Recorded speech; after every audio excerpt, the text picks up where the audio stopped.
ሰላም ጤና ይስጥልን ወደ ተከበራችሁ የቻናላችን ተከታታዮች እንግዲህ በዛሬው ቪዲዮአችን ደግሞ ቻፕተር 5 ፓርት 2 እንዲሁም ደግሞ ፍሬሽማን ባዮሎጂ ኢቮሉሽን የሚለውን እንመለከታለን ማለት ነው። እንደምታስታውሱት እንግዲህ በባለፈው ትምህርታችን ደግሞ ቻፕተር 5 ፓርት 1 ጄኔቲክስ የሚለውን ተመልክተናል። ዛሬ ደግሞ ኢቮሉሽንን የምናይ ይሆናል ማለት ነው። በዚህ እንጨርሳለን ቻፕተር 5 ማለት ነው። ለቻናሉ ግን አዲስ ከሆናችሁ ይህንን ቻናል ሰብስክራይብ፣ ላይክ፣ ሼር ማድረጋችሁን አትርሱ ማለት ነው። እስከ መጨረሻው ድረስ አብራችሁን ዝለቁ።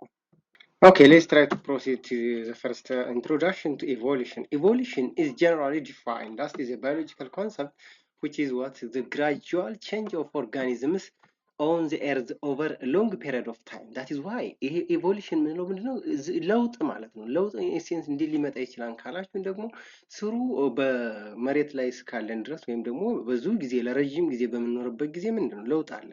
ማደግ፣ መወለድ፣ መሞት አለ ማለት ነው። እነዚህ እንግዲህ መወለድ፣ ማደግ፣ መሞት እነዚህ ምንድናቸው? ግራጁዋል ቼንጅ ናቸው ማለት that is why ኒው ፎርምስ ካን ሪፕሌስ ዋዝ ኦልድ ዋን። በተለይ ደግሞ ይሄ ነባሩ በአዲስ እየተተካ የሚሄድበት ለውጥ ምን ተብሎ ይጠራል? ኢቮሉሽን ይባላል ማለት ነው። አዝ ኢቮሉሽን ሃዝ ፕሮግረስድ ኒው ስፒሺስ ኦር ኒው ኦርጋኒዝም አር ራይዚንግ። በተለይ ደግሞ ቼንጅ ይሄ ኢቮሉሽን ኢቮልቭ ባረገ ቁጥር የሰው ሂደት ምንድነው ማለት ነው? እየተለወጠ እያደገ እንዲሁም ደግሞ ስሩ ቴክኖሎጂ ምን እያደረገ ሄዳል? አፕራይዝ እያደረገ ይመጣል ማለት ነው። ባዮዳይቨርሲቲ ኦፍ ፕላንትስ ኦልሶ ፕላኔት ኦልሶ ኢንክሪዚንግ ላርጀር ኤንድ ሞር ኮምፕሌክስ እየሆነ ይመጣል ማለት ነው። ኦርጋኒዝምስ ሪፕሌስ ዋት ዘ ስሞለር ዋን። በተለይ ደግሞ ትንሽ የነበሩ ምን ያህል እያደጉ ለውጥ እያሳዩ ይመጣሉ። ሳም ስፒሺስ ሃዝ ጌት ዋት ኤክስቲንክት። ሌሎች ደግሞ አንዳንድ ስፒሺሶች እንግዲህ ከመሬት ላይ እንግዲህ የጠፉ ዝርያቸው ያጣናቸውም አሉ ማለት ነው። that is why evolution ይባላል እንዳጠቃላይ። In other terms, this evolution is defined as the change in the characteristics of a species over several generations relies on the process of natural selection. That is why the characteristics of a species can have what?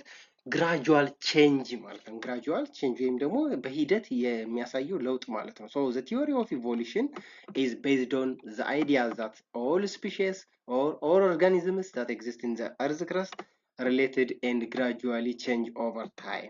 በጊዜ ሂደት ወይም ደግሞ በምንድነው ማለት ነው ከጊዜ በኋላ እያደገ እየተለወጠ እየተለየ ይመጣል ማለት ነው። good so this is what it seems like እዚህ ጋር እንደምታዩት ምንድነው just መጀመሪያ የሰው ልጅ ምንድነው ማለት ነው በእግሩ መሄድ አይችልም ነበር ማለት ነው። በአራት እግር ነበር ሲሄድ የነበረው። እዚህ ጋር እንደምታዩት ለውጥ እያመጣ መጨረሻ ላይ እንግዲህ አሁን ያለው ጀነሬሽን የተሻለ የሚባለው ነው። አሁንም አቁሟል ማለት አይደለም። it will proceed ይቀጥላል ማለት ነው። ነገር ግን እንደ ሂደት እዚህ ጋር ደርሷል ማለት ነው። so evolution can also be the change in genetic composition። በተለይ ደግሞ ጂን ወይም ደግሞ genetic information composition ይለያል። በተለይ እያደገ ይመጣ ነው of a population over successive generation modify እየሆነ ይመጣል። ያ ማለት ምንድነው? በጣም እየተራቀቀ ይመጣል ማለት ነው። which may be caused by what? meiosis, it is a cell division, hybridization መዳቀል ይመጣል ማለት ነው። natural selection or mutation ቅድም በባለፈው ያልነው ምንድነው? mutation is the alteration or the change in DNA sequence or nucleotide sequence in the DNA. So this leads to what? A sequence of events by which population diverges from population of the same species. They leads to what? origins of a new species. በተለይ ደግሞ የሰው ልጅ በጊዜ ሂደት ምንድነው እየተዳቀለ ወይም ደግሞ ያ ማለት ጀስት እየተራባ ሲመጣ እንግዲህ ከአንዱ ዘር ወደ ሌላኛው ዘር ምንድነው ጄኔቲክ ኢንፎርሜሽን እያቀላቀለ ሲሄድ ምን እያደረገ አዲስ ኒው ስፒሺስ እየተፈጠረ ይመጣል ማለት ነው። so the theory of evolution is described how various forms of life on the earth are emerged and what developed። እንዴት አይነት አዲስ ፎርም ወይም ደግሞ ኒው ጀነሬሽን እንዴት ይፈጠራል የሚለውን የሚያጠና ሳይንስ እንዳጠቃላይ ኢቮሉሽን ነው። ሞስትሊ ዲስ ኢዝ ዋት ሂስትሪ ነው፣ እንደ ሂስትሪ የምናጠናው ነው ማለት ነው። ሶ ዜር አር 5 ሜን ቲዮሪስ ኦፍ ዘ ኦሪጂንስ ኦፍ ላይፍ ኦን ዘ ኤርዝ ክረስት ወይም ደግሞ ህይወት መሬት ላይ እንዴት እንደተፈጠረ 5 ምንድኖች አሉ? ቲዮሪዎች፣ ሃይፖቴሲሶች አሉ። የመጀመሪያው ምን ይባላል? ስፔሻል ክሬሽኒስት ቲዮሪ ይባላል ወይም ደግሞ ስፔሻል ክሬሽኒዝም። the second one is spontaneous generation ይባላል። the third one is eternity of life and the fourth one is ኮስሞዛን ቲዮሪ ይባላል። then the last one is biochemical origin ብለን እንጠራቸዋለን ማለት ነው። good so the first one is special creationism theory which states that the different forms of life on the earth were created by supreme beings or God ማለት ነው። that is at once with 6 days በ6 ቀናት ውስጥ ወይም ደግሞ በተሰጡት 6 ቀናት ውስጥ ይሄ ፍጥረት አጠቃላይ በመሬት ላይ ያለ ህይወት ያለው ነገር ሁሉ የተፈጠረው ምንድነው በአንድ ሱፐሪም ጋድ ወይም ደግሞ በፈጣሪ ብቻ የተፈጠሩ ናቸው ብሎ የሚያምን ወይም ደግሞ የሚያጠና ቲዮሪ ወይም ደግሞ ሃይፖቴሲስ መላመት ነው ማለት ነው። it is always linked to what religion በተለይ ደግሞ ከሃይማኖት ጋር በቀጥታ ግንኙነት አለው። mainly focused on what spiritual matter ወይም ደግሞ የእምነት ጉዳይ ነው ማለት ነው። that what cannot be seen ሊታይ የማይችል ሊነካ ወይም ደግሞ ልንዳስሰው የማንችል and cannot measured effectively ልንለካው የማንችል ነገር ግን አንድ ትልቅ ወይም ደግሞ ኃይል አለ በሰማይ ላይ ያ ማለት ጋድ ወይም ደግሞ ፈጣሪ ነው ብለው የሚያስቡ ናቸው ማለት ነው። ሁለተኛውን ስንመጣ ስፖንታኒየስ ጀነሬሽን ቲዮሪ የምንለው it suggests that life can evolve spontaneously from non-living objectives or non-living organism እነዚህ ደግሞ ምንድን ብለው ነው የሚያስቡት? ይሄ ስፖንታኒየስ ጀነሬሽን ቲዮሪ ህይወት የመጣው ህይወት ከሌላቸው ነገሮች በዝግመታዊ ለውጥ ነው ብሎ ያስባሉ ማለት ነው። that is why people believed that rotting meat turned into what flies በተለይ ደግሞ ይሄ የተበላሸ ወይም ደግሞ ስጋ ከተወሰነ ጊዜ በኋላ ምን ያደርጋል ማለት ነው? ይበላሻል ካስቀመጥ ነው ማለት ነው። ከተበላሸ በኋላ ምን ይወልዳል? ፍላይስ ወይም ደግሞ ዝንቦችን ያራባል። ከዛ ትል ምንለው። ስለዚህ ሚቱ ወይም ደግሞ ስጋው ምንድነው ማለት ሮቲንግ ስጋው ምንድነው? ህይወት የለውም። ነገር ግን ህይወት ያላቸውን ነገሮች ለማምረት ወይም ደግሞ ለማዘጋጀት ወይም እንዲራቡ ያደርጋል ማለት ነው። the third one is what eternity of life theory which states that the universe has always existed and that there has always been life in the universe ዩኒቨርስ ወይም ደግሞ ጠፈር የነበረች ናት እንዲሁም ደግሞ ጠፈር ላይ ህይወትም ያለ ነው ብለው ነው የሚያምኑት ማለት ነው። እነዚህ ደግሞ ምክንያቱም ጠፈር መጀመሪያም ያለ ነው አሁን ላይ እንግዲህ ህይወትም በዛ መልኩ ጠፈር ላይ ያለ ነው ብለው ያስባሉ። there is no being right there is no beginning and no end of life on the earth and so life is neither created nor generated በተለይ ደግሞ ህይወት መጀመሪያ መጨረሻ የለውም የተፈጠረም የለም እንዲሁም ደግሞ የሚጠፋ ነገር የለም የሚል ነገር ወይም ደግሞ የሚል ሃይፖቴሲስ ወይም ደግሞ መላምት ያላቸው ናቸው ማለት ነው።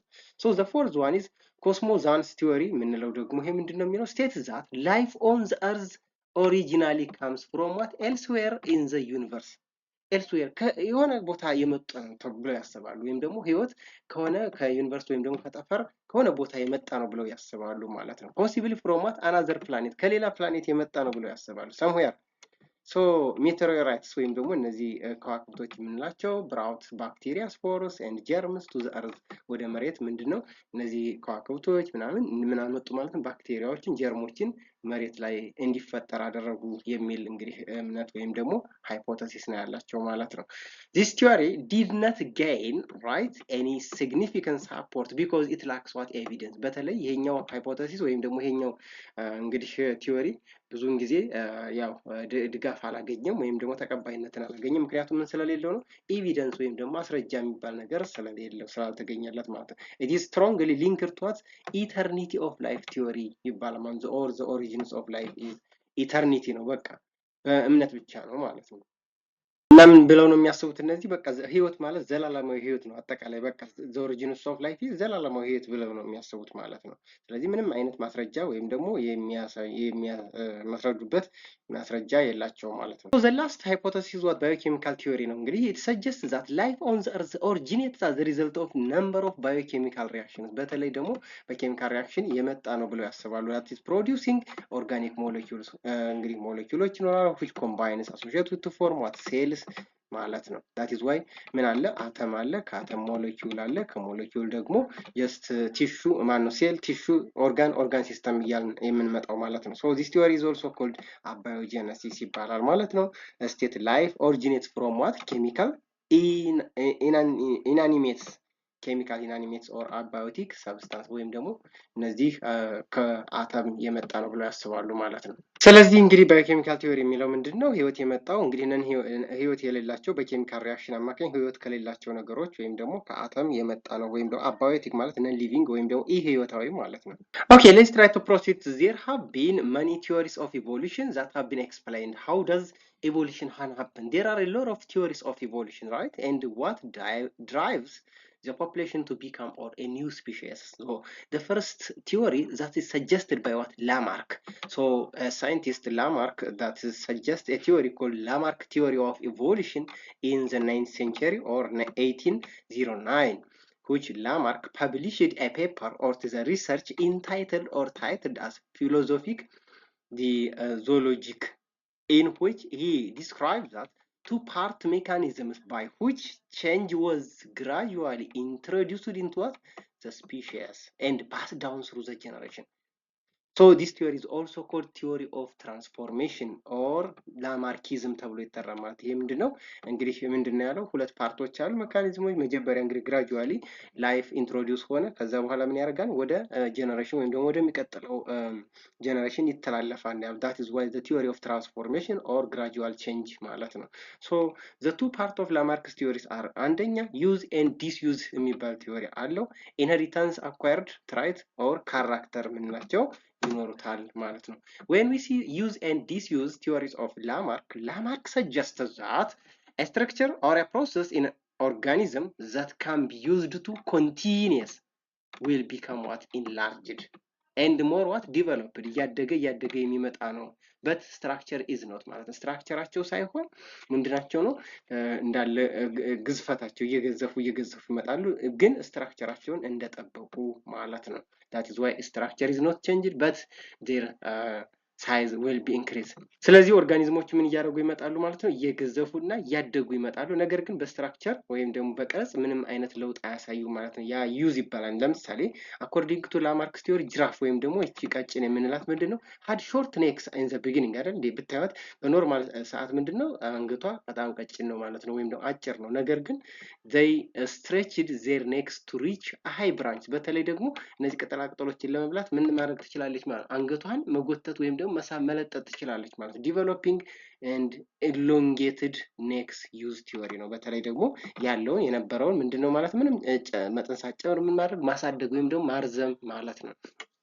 so the other one the wings of ፔንጉን የምንላቸው እነዚህ አዋፋቶች ምንድናቸው ዊንጋቸው would have become what smaller በጣም ትንሽ ነው ክንፋቸው ማለት than those of the natural birds or other birds. so because penguins do not use their wings to fly disuse theory ነው ይሄ። ዊንግ ያላቸው ነገር ግን ምን ማድረግ አይችሉም ማለት መጠቀም አይችሉም፣ ልክ እንደ አዋፋቶች መብረር አይችሉም ማለት that is disuse ማለት አለ ነገር ግን ማደግም እንዲሁም ደግሞ መጠቀም አይችሉም ማለት disuse theory ማለት ይሄ ነው። inheritance of acquired traits ምንለው ደግሞ Lamarck believes that trait changes acquired during organism's lifetime could be what passed on its offspring ከጀነሬሽን ወደ ኦፍስፕሪንግ ወይም ደግሞ ወደ ልጆቻቸው ይተላለፋል ማለት ነው። ምናያ ኢንሄሪታንስ ማለት that genetically transformed ይሆናል ማለት ነው። that is why such for example ጅራፍ ወይም ቅድም ያልናት ቀጭኔ ምንድነው ማለት ነው that had acquired long necks would have offspring with long necks ልጃቸው ወይም ደግሞ ከቀጭኔ የሚወለደው ልጅ ምን ይሆናል ማለት አንገቱ ረጅም ነው ሁልጊዜም። that is why ትራይቱን ወይም ደግሞ ጂኑ ቀጥታ ከፓረንቱ ወደ ኦፍስፕሪንግ ስለሚተላለፍ ማለት ነው። not so nowadays Lamarck's theory are not accepted. why? because the environmental change that were believed by Lamarck have brought about the change in what phenotype right physical appearance ነው እሱ እንግዲህ ያጠናው ማለት ነው phenotypes of the organism but do not affect ጋሜቱን ምን የሚያደርግ የሚቀይር ነገር ስለሌለ hence their heredity is similar right. The other theory is Charles Darwin and natural selection theory. So in 1858 both Charles Darwin and Alfred Wallace jointly published a paper or a scientific research paper that proposed species were modified by natural selection. በተፈጥሮ ነው selected የሚደረጉት ወይም ደግሞ በተፈጥሮ መንገድ ነው ማለት። ዳርዊን visited 5 of the Galapagos Island and made Darwin's and collected speciesዎችን ኮሌክት አደረገ። in particular Darwin studies what the finch የተባለው found on the different islands and noted there were many similarity between them but have some obvious difference። እነዚህ ስፔሺሶች አይዝላንድ አካባቢ የሚገኙ ግን ተመሳሳይነት አላቸው ቢኖራቸውም እንኳን ልዩነትም አላቸው። ዳርዊንስ concluded that an ancestral ወይም ደግሞ ቀድመ አያታቸው ፊንች የቀድመ አያታቸው ወይም ደግሞ ከበፊት የነበሩት እንግዲህ ፊንቾች had colonized the island from mainlands and be able to adapt to the different conditions on the island and evolve into what different species ብሎ ነው እንግዲህ he suggested that some finch had evolved into what insect catches and that of the point picks other into what ሴዳቴርስ ኦር ክራሽንግ ፒክስ ነው ያለው ማለት ነው። አጠቃላይ እንግዲህ ዳርዊን በሁለት አይነት መንገድ እንትኑን ኦብዘርቬሽኑን ምን አድርጓን ኮንክሉድድ አድርጓን ወይም ደግሞ ሰመራይዝድ አድርጓን ማለት ዳርዊን ሰመራይዝ ሂዝ ኦብዘርቬሽን ኢንቱ ሜን አይዲያስ ዋን ኦል ስፒሺስ ቴንድ ቱ ፕሮዱስ ሞር ኦፍስፕሪንግ ዛን ፖሲብሊ ሰርቫይቭ ወይም ደግሞ ፌኮንዲቲ ከሚለው ወይም ደግሞ ፖሲቢሊ ሰርቫይቭ ከማድረግ ይልቅ ብዙ ኦፍስፕሪንጎችን ወይም ደግሞ ልጆችን ይወልዳሉ ማለት ነው። ዚ አዘር ቲንግ ምንድነው ያለው ዜር ኢዝ ኤ ቫሪዬሽን አመንግ ኦፍስፕሪንግስ በተለይ ደግሞ በልጆች መካከል ምን ይኖራል ማለት ነው ልዩነት ይኖራል ብሎ ነው ኮንክሉድ ያደረገው። ፍሮም ዚስ ኦብዘርቬሽን ዳርዊን ኮንክሉድ ዛት ዋት ዜር ዊል ቢ ስትራግል ፎር ኤግዚስተንስ ማለት ነው። ስትራግል ለመኖር ሲባል የግዴታ እነዚህ እንትኖች ማለት ነው ኦርጋኒዝሞች ሊለያዩ ይችላሉ ማለት ቢትዊን ሜምበርስ ኦፍ ስፒሺስ ቢኮዝ ዜ አር over reproduced and resources are limited. So being offspring or among offspring there is variation or genetic variation because they can have what different struggling for existence. Therefore some members of the species will be what betterly adapted than the others to be the environment because they are there is what a variation in the offspring ወይም ደግሞ በተለያዩ ቁጥር ዝርያቸው በተለያየ ቁጥር አንደኛው አዳፕት ሊያደርግ ይችላል አንደኛው ደግሞ አዳፕቴሽኑ ሊከብደው ይችላል ማለት ነው። this is due to naturally or due to the variation in the offsprings. For according to the Darwin proposed that those members of a species which best adapt የሚያደርጉት ምንድነው the environment የሚያደርጉ ምን ያደርጋሉ they will survive ወይም ደግሞ መቋቋም ይችላሉ መኖር ይችላሉ ማለት ነው and reproduce in greater numbers than those of less adapted ወይም ደግሞ died ይሆናሉ። አዳፕት የማያደርጉት ደግሞ ምን ያደርግ ዘርያቸው ኤክስቲንክትም ሊሆን ይችላል እየተጣፉ እየቀነሱ ይመጡና ይጣፋሉ ማለት ነው። ነገር ግን ዶስ ሬዚስት የሚያደርጉት ወይም ደግሞ ሰርቫይቭ የሚያደርጉት they will be what reproduce and increase in number. Okay, the next theory of evolutions are neo-Darwinism theory. Charles Darwin knew very little about genetics and did not propose how variation in the population were passed to the next generation. So nowadays, genes and gene actions are what? The driving force for evolution in the theory of natural selection. That is why a gene pool is an all the alleles in the populations. So the following will happen. So those individuals with the advantage alleles of a gene will survive to reproduce in a greater number than those other types. So that is why እነዚህ advantages አለል የሆኑት ምን አሉ ማለት genes will survive ያደርጉት ደግሞ reproduce ያደርጋሉ ማለት ወይም ደግሞ ራሳቸውን ያባዛሉ። So advantages allele passes to their offsprings, right, in the greater number than those of other what genes or alleles. So the frequency of advantageous allele will be what higher in the next generations of the population. በተለይ ደግሞ advantageous የሆነው dominance እየሆነው ወይም ደግሞ እየበዛ ይመጣል ወደፊት ማለት ነው። The other one is mutation. Mutation also is one of the theory of evolution, which mutations are important in introducing variation into a population. So any mutation could produce alleles which increase in frequency if they are what beneficial. በተለይ ደግሞ mutation can be what advantageous or it may be what harmful ይሆናል።